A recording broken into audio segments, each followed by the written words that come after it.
নদীর পাড়ের এক আম গাছে এক বান্দর থাকতো, আর ওই নদীতেই বিশাল এক কুমির থাকতো। ওই বান্দর আর কুমিরের মধ্যে ছিল গভীর বন্ধুত্ব। প্রতিদিন গাছ থেকে আম পেড়ে বান্দর ওই কুমিরকে খাওয়াতো। একদিন আম নিয়ে কুমিরটা তার স্ত্রীর কাছে গিয়ে বলল, এই আমটা আমার বন্ধু আমাকে দিয়েছে, খাইয়া দেখো, জনমের মতো মিষ্টি। এই রকমের মিষ্টি আম প্রতিদিন আমার বান্দর বন্ধু আমাকে খাওয়ায়। কুমিরের কথা মতো তার স্ত্রী আমটা খেয়ে দেখে সত্যিই তো প্রচন্ড পরিমাণে মিষ্টি। তখন সেই কুমিরের বউ বলে উঠল, যদি এই আমটাই এত মিষ্টি হয়ে থাকে, তাহলে তোমার যেই বান্দর বন্ধু নিয়মিত এই আম খায়, না জানি তার কলিজাটা কত মিষ্টি।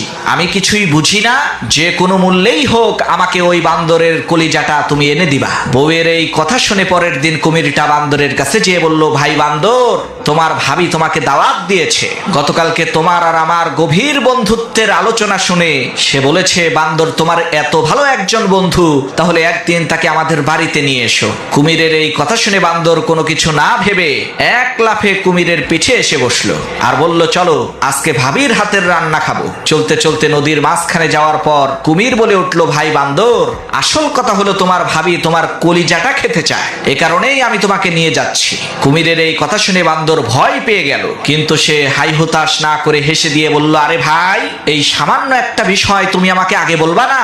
আমি তো আমার কলিজাটা আম গাছেই রেখে এসেছি, তুমি আগে বললেই তো সাথে করে নিয়ে আসতাম। তাহলে এখন চলো কলিজাটা আগে আম গাছ থেকে নিয়ে আসি। বান্দরের কথা শুনে যখনই কুমিরটা আবার ওই নদীর পাড়ের আম গাছের কাছে এসেছে, তখন সেই বান্দর এক লাফে আম গাছে উঠে বলল, আরে বেটা ধোঁকাবাজ, যা এখান থেকে।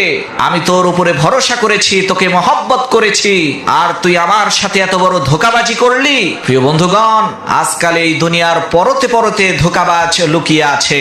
আপনি সবাইকে যখন বিশ্বাস করবেন, সবাইকে যখন ভালোবাসবেন, তখন অবশ্যই কিন্তু আপনি ধোঁকাবাজের খপ্পরে পড়বেন।